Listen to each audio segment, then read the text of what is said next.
Yo, Sleepy Sheepy here. Today we're going to be talking about the reverse quickstep and bloodhound step backstab.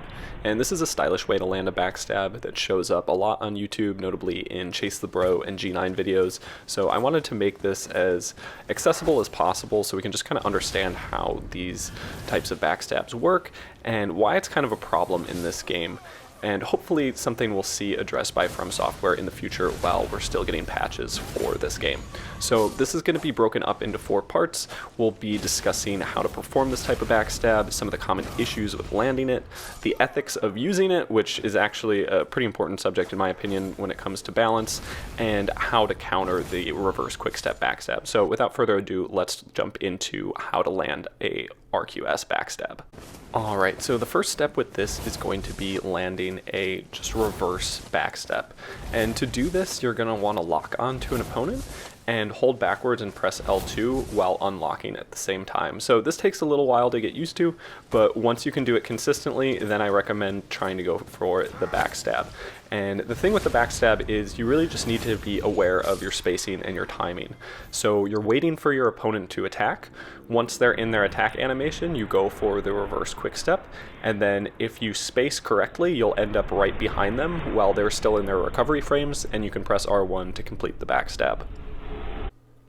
So in terms of inputs, this isn't actually super complicated tech. It really just comes down to the timing and the spacing of your attack and being sure that you are consistent with your, knowledge of where your opponent's going to be and where you're going to end up. So some of the common issues and some of the things that you'll work out while practicing this are going to be just making sure that you slightly angle your joystick to the left or the right when you're going for your bloodhound step or quick step, and that's going to ensure that you don't quick step into their body and get stuck in front of them, essentially. So you want to make sure that you go behind them, and to do that you just need to be slightly angled to the left or right so you move behind them rather than into them.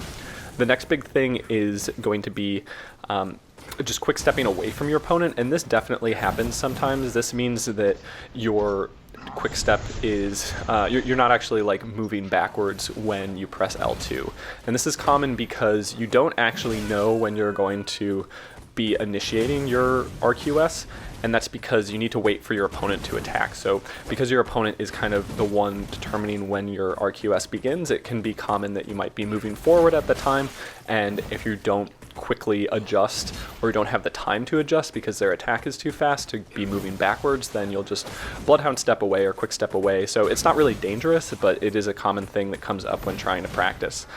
You'll note, especially in the clip that's playing right now, it can be difficult to go for this type of tech when you've got multiple opponents trying to attack you at the same time. I definitely recommend it in more of a one-on-one situation, and that's kind of one of the moments where it's more broken. So that's going to be something we just discussed in the ethics portion, but it's something to be aware of, that this is easier when it's just a one-on-one, and that's because you won't be body blocked by anybody. You'll usually be able to complete it, and you're only looking for one attack to be timing your RQS for. So those are some of the biggest issues that come up. The spacing and the timing are going to be the most important, and something that you'll just get with practice as you kind of understand how far your BHS or quick step will move your body, and then just getting used to the speed of your opponent's attacks, because you are going to need to vary your timing and spacing depending on what weapon your opponent is using. So that's where some of the more skill expression comes into play with using a tech like this.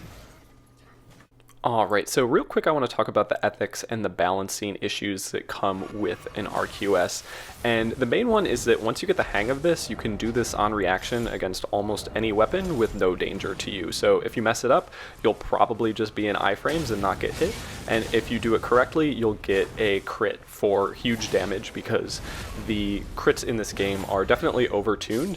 And if you dedicate this with a dagger talisman, a misericord infused with lightning on a dex build, you can just do huge damage and potentially one-shot your opponent. So the fact that you can one-shot your opponent with almost no risk to you on reaction to them attacking you it is just a balancing issue in general for kind of obvious reasons. So that's kind of the biggest thing.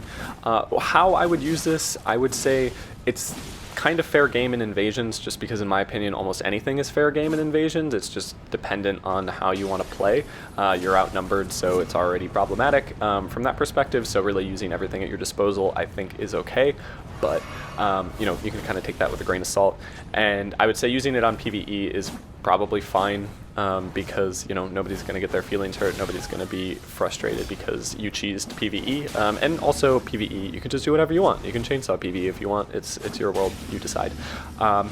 I would just say maybe don't use this in duels. It feels pretty cheesy, and you know, you can be really badly losing a fight and then just one-shot your opponent on reaction because you know this tech, and that doesn't feel like, you know, a good way to play the game. It doesn't really feel like the type of skill expression that we'd like to see. So hopefully, while From Software is still patching the game, we'll see them make an adjustment to this, because I feel that it is very problematic from a balancing perspective, and you know, that's just what I hope for. So lastly, we'll talk about how to counter this, and this ties into the ethics portion just because your method of countering this is pretty one-dimensional and it requires some knowledge ahead of time.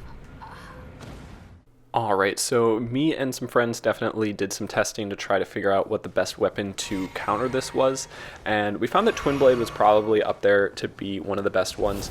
Essentially what you want is a weapon that has a pretty delayed last hit that does enough poise damage to knock you out of a backstep and has some range behind the normal hitbox. So the Twin Blade does that pretty well. You can see there when I try to RQS on my opponent's left side, I get hit with the follow-up, but if I go to their right side, it's no problem, I can still hit them. So then we tried Spinning Slash and found that Spinning Slash was probably the best effective way to prevent an RQS backstab, but only if you go for the entire Spinning Slash attack. If you go for just the first part, it still can be backstabbed, and you need to not delay the follow-up attack. So essentially, just kind of a way to counter that with the RQS backstab is to just not go for the backstab if you see that they initiate the Spinning Slash.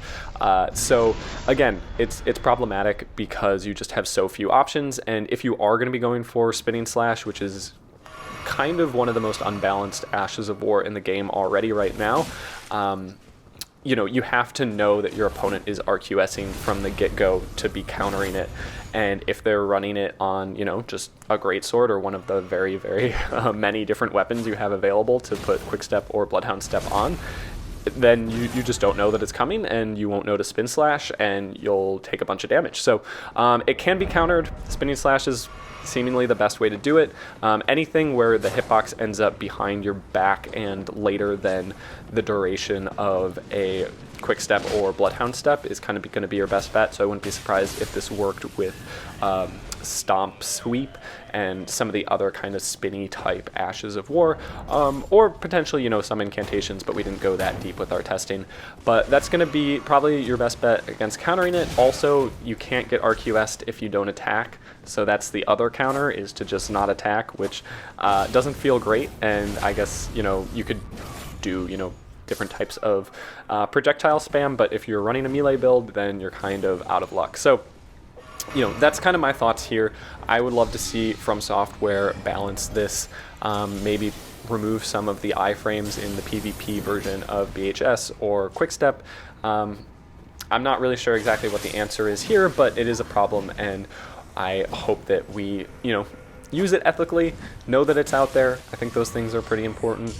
But yeah, thank you so much for watching this video. If you have any questions, let me know in the comments below. If you wouldn't mind considering subscribing, I definitely appreciate it. And yeah, I hope you have a great day.